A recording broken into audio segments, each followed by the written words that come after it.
friends, and for those that are new here, I'm Pätrick, and I am exploring plant-based wellness topics and how they intersect with personal growth, my family and community, and various types of ways that sort of come as planned with goals for the year, as well as what things I sort of stumble upon. And today is a day one with stumbling upon Calmigo, or I feel like I'm pronouncing it wrong, but I also don't know how else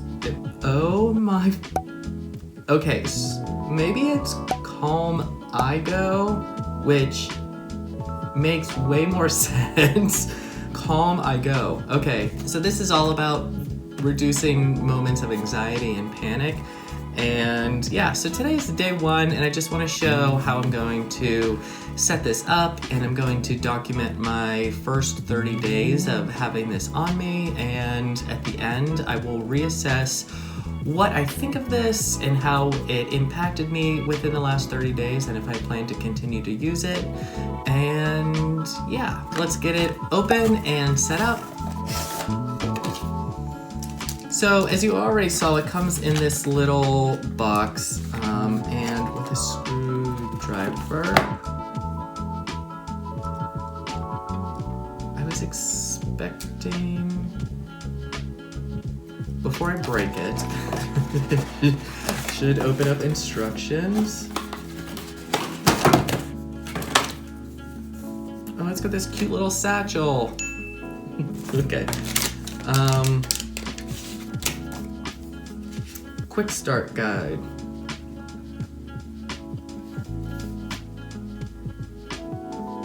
Cleaning, step turn on.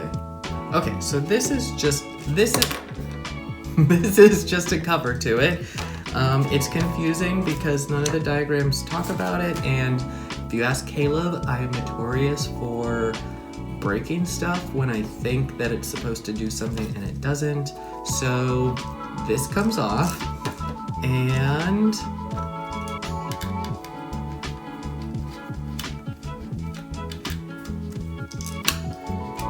do you remember being a kid and getting like a thing for the holiday or your birthday, and just to open it up and found out that it didn't come with batteries and you couldn't use it right away, which you were grateful for, but also like a gift of batteries?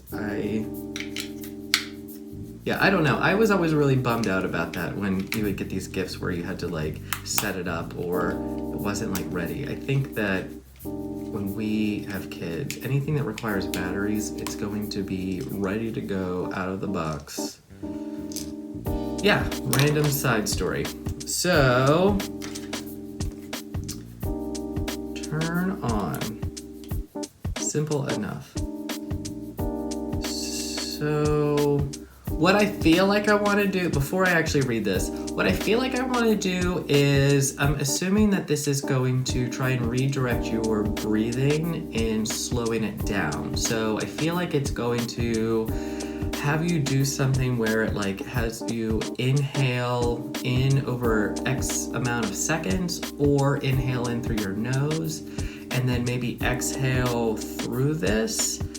And maybe that breath is what's going to blow over the scent strip that's in here. Oh, maybe that is what's going on. And then it blows up here, which is then in front of your nose. Oh, I wonder if you have to blow through your, or I wonder if you do have to breathe in through your nose. Hold at an angle with your lips, rest comfortably against the mouthpiece. There's no need to strain your eyes. Okay, so that is, so it's a mixture of both of these things actually. So there are like these three lights right here, and they help time your exhalation. They time how long you're exhaling, and then it's supposed to, I already forget. It's supposed to vibrate when you're done, and then you breathe in through your nose. So let's give this a go. All right, so my first thought is a gay man put something in his mouth on camera. I feel very brave right now.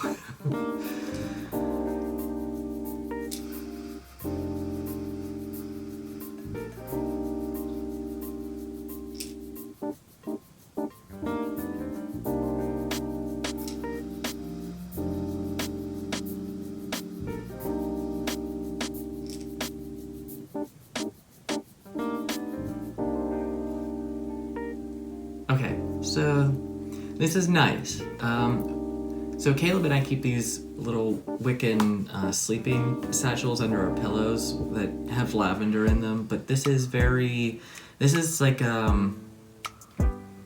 don't know how to describe it. It's almost more like a rounder sense of lavender. It's very present and it's nice. I can see how this can redirect your senses. And I look forward to it. So I think the only thing that I could feel and hear the clicking of like the 3 little sensors, but you have to like look on your lower periphery to actually see them all light up and engage. And so I have like a little blind spot right here.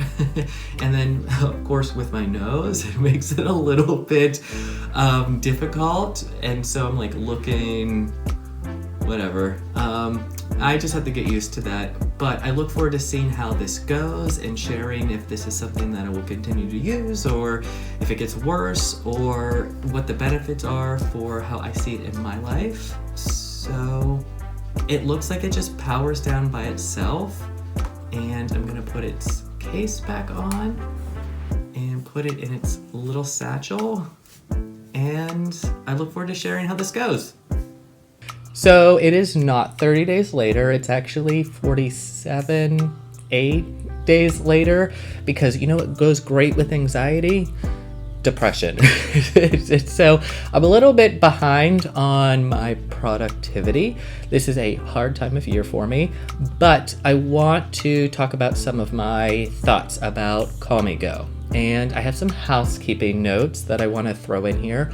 One is I am using a different microphone than I was roughly 6 weeks ago. So there is a difference in my audio quality that you're probably noticing. 2 is I have pronounced it as Calmigo. And now I feel a little bit like a fool for trying to figure out how to pronounce this. So Calmigo. And so let's just talk about what are some of my thoughts about using this and if I found a better sense of wellness by incorporating it into my life. So, as I mentioned, this is roughly 8 days later since starting to use this, and outside of depression, there was a reason for why this was extended a little bit, and that has to do with the fact of I kept forgetting to put this on my person when I would be doing anything. I don't really carry a lot of things with me, just generally. Outside in the garden space, I tend to just have the tools that I'm working with. There's nothing really in my pockets outside of going to and from something or potentially putting like garden tags in my pockets. So working this into my day-to-day, always on me, took a little bit of like constant reminding myself until I started doing it consistently. And one of the places that I constantly struggle with is a big box store. And I don't know why this is. It started roughly 8-9 years ago where I would go to a particular box store where I felt this just mounting sense of dread for whatever reason.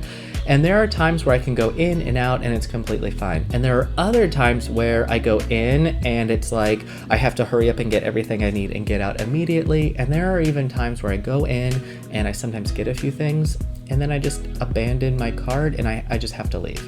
And it's like this weird sense of something. And I don't know what it is. So in this time frame, I only had this on me twice where I was in an environment that was sort of like the big box store. And I've also found a dramatic reenactment of how to use this in a public setting, which I'm going to play here.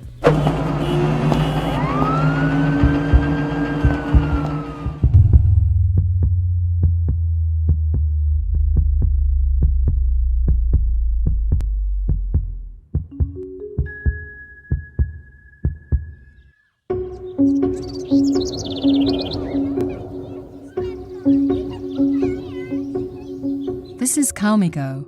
So as you can see, brilliantly done. And I will say the music, I mean, it's just an epic ad. So I did not have this experience in use because I don't have a personal composer orchestrating the soundtrack to my life that's always with me, but two, because in a public setting with a health crisis at hand with a face mask, I was a little left unsure about like what to do and like what the protocol is and the social awareness of I'm protecting those around me by wearing a face covering. So it's still within the store, instead of stopping what I was doing and then using this like sensory distraction device, what I was doing was I stopped what I was doing and I left the building to then use the sensory device. And I go back and forth on the first time. I wasn't quite sure if the like sensory distraction of like leaving was one, what I was used to doing in these types of situations, but two, the fact that I didn't actually fully leave the property and go home was something that was different and allowed me to use this. What the sensory distraction for relief, at first, I didn't know if it was actually leaving the environment or if it was using this. However, the second time, I definitely felt that because I was used to this and this was familiar and it was now the second time it happened, leaving the store was not what it was. What sort of like calmed and grounded me enough to sort of more comfortably re-enter the store was sort of like completely refiguring all of my senses and not just a visual sense of I'm not there, I'm elsewhere. So this was beneficial in that aspect. I will say the other few times that I felt comfortable knowing that I had some sort of physical device that was with me. And I know that that might sound really silly to some people, but it just became like a thing of comfort to have with me. I know that it's in the car or it's in my jacket pocket or it's generally pretty close to my person. I will also say that I'm not the only living creature in our house that enjoyed the Calmigo. Our cat Karen loved this thing whenever it wasn't in my jacket pocket and I was like switching jackets. She was infatuated by it. She would like sit under where my coat would hang and meow at it.